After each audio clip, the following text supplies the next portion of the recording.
Something that I hear said a lot about the original PlayStation is that it has some ugly looking games that didn't age well. In fact, you just heard me say it right now. But just because something isn't great to look at doesn't mean it can't still bring you some enjoyment. Just ask my friends. Plus, the idea that PS1 games aren't nice to look at is a bit misleading. I stared at my copy of Crash Bandicoot 2 for like 3 straight hours the other day.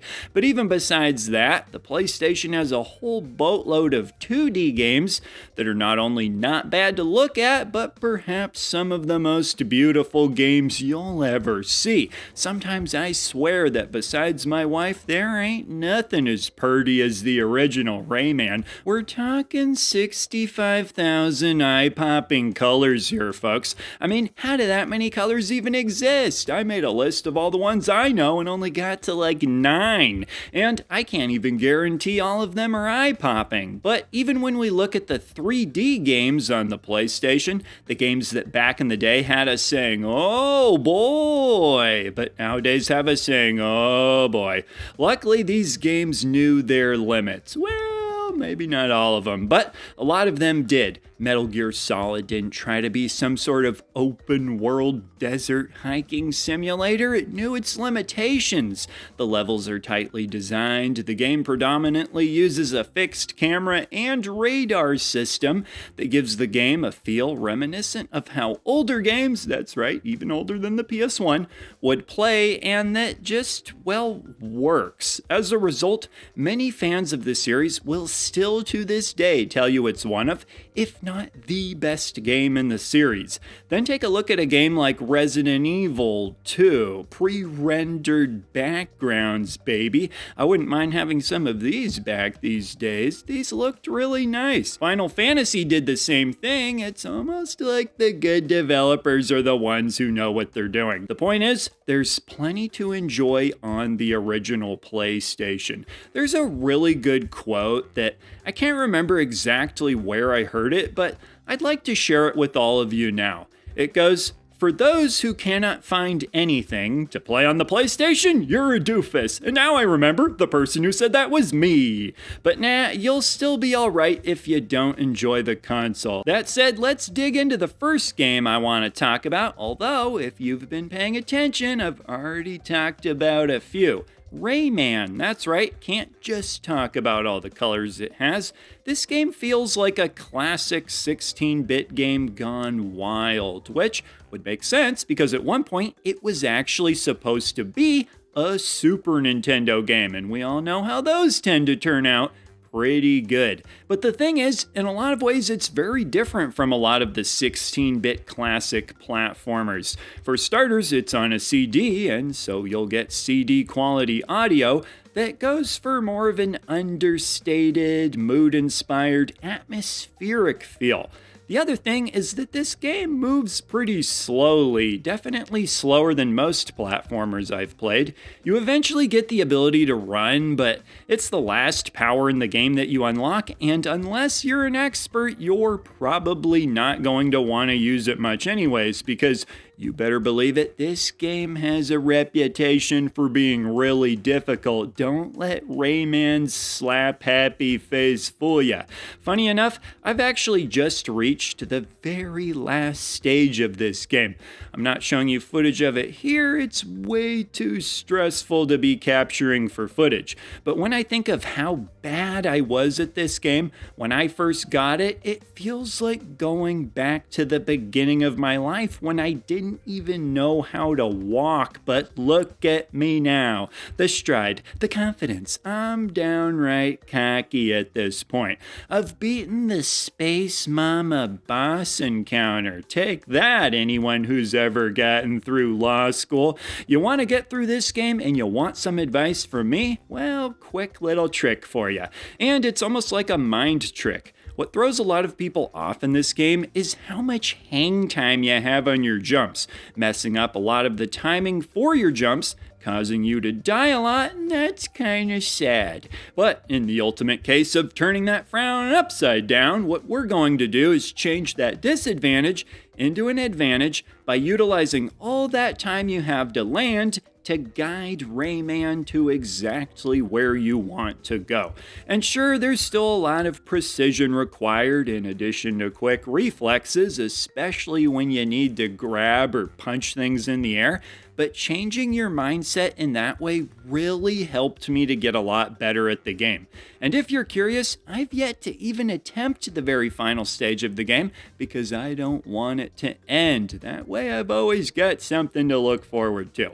Next game is Ape Escape. They're not monkeys, but the game still involves bananas. And you know what that means? I am in. Lucky for me, there's a lot of great games with bananas in them, and you can add this one to the list. I've given Sony grief in the past for not actually developing a lot of the games that people associate with the PlayStation brand, but this game was made by their often underappreciated Japan studio, and being the sucker for games developed in Japan that I am, this is yet another example of a game I really like. Have you ever been sitting alone holding a DualShock 1 controller thinking, gosh, I wish I had a reason to use this second analog stick for a PS1 game? Well, your prayers have been answered. Ape Escape makes for such a quick recommendation because it's so easy to get into. The premise is simple. A bunch of apes have escaped and, well,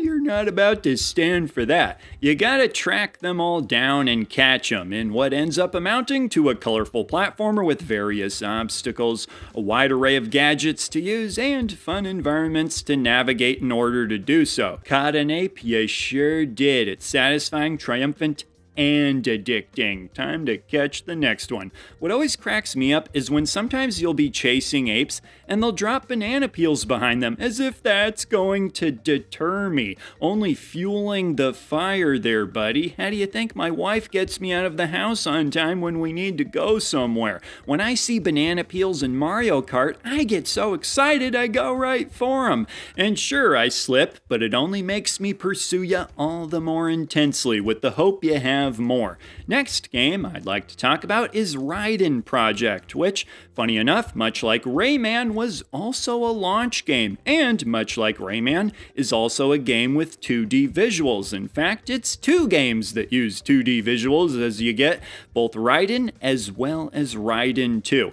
You'll notice I have the Japanese version, and that's because it allows you to rotate the screen while also rotating the controls without the need for a Game Shark, and preserving the game's native full resolution. You can also install your toilet paper the wrong way as a little mind trick that makes you use less, but of course, you don't have to do any of this. The Raiden games have always felt like some of the poster children of the shoot-'em-up genre, and seems to be one of the series that even people who aren't super into shoot-'em-ups have at least heard of. Like a lot of the more accessible shoot-'em-ups, this game will build up your confidence in its early stages in order to prepare you for the more stiff challenges that are waiting for you later on.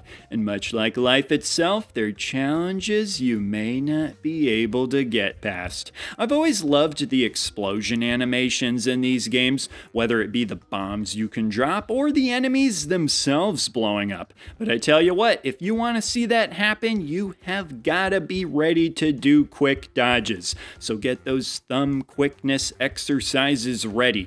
Bullets come at a moment's notice in this game, and if I had advice, it would be this. Watch out for the sneaky enemies on the ground that you don't see. I'm telling you, they're usually the ones to get you. Okay, and the last game I'd like to talk about would be Symphony of the Night. This is one of those games that seems to only get even more popular as the years go by. Things change. In 1997, some people were saying that Spice Girls was the greatest music group of all time. Some trends were just not meant to last. Sadly, Symphony of the Night was overlooked back in 1997. But you want to talk about the ultimate tortoise and the hare story? GoldenEye is still taking a nap at mile 2, and you can call Symphony of the Night a tortoise at the finish line. And I know what you're you're thinking right now. How dare you insult Spice Girls? Symphony of the Night is often credited as being part of what started the trend of what some like to call the Metroidvania genre, or what others like to call also the Metroidvania genre, but just more reluctantly, because even though they don't like the term, we haven't really come up with an alternative yet. Even with all the games to follow in its footsteps, even within the Castlevania series itself, many fans of the genre will still tell you that this is the absolute best one, yet to be surpassed. The soundtrack in this game, hard to beat. The intricate castle you get to explore, hard to top. The enemies you face, amazing sprite design, and the voice acting stands by itself. And there we have it, some of the games I wanted to highlight, though to be clear, certainly not the only games that I think will always be fun. I own a lot more games than what I showed here, and I plan on playing all of them until I'm dead. Speaking of which, I might want to get a move on finally beating Rayman here. But with that said, I'd be curious to hear what you all think of the games that I chose, as well as which games some of you would have picked. So with that, leave a comment down below, and I will see ya in the next video. He's the retro bird, yeah. And he's talking about video games. He's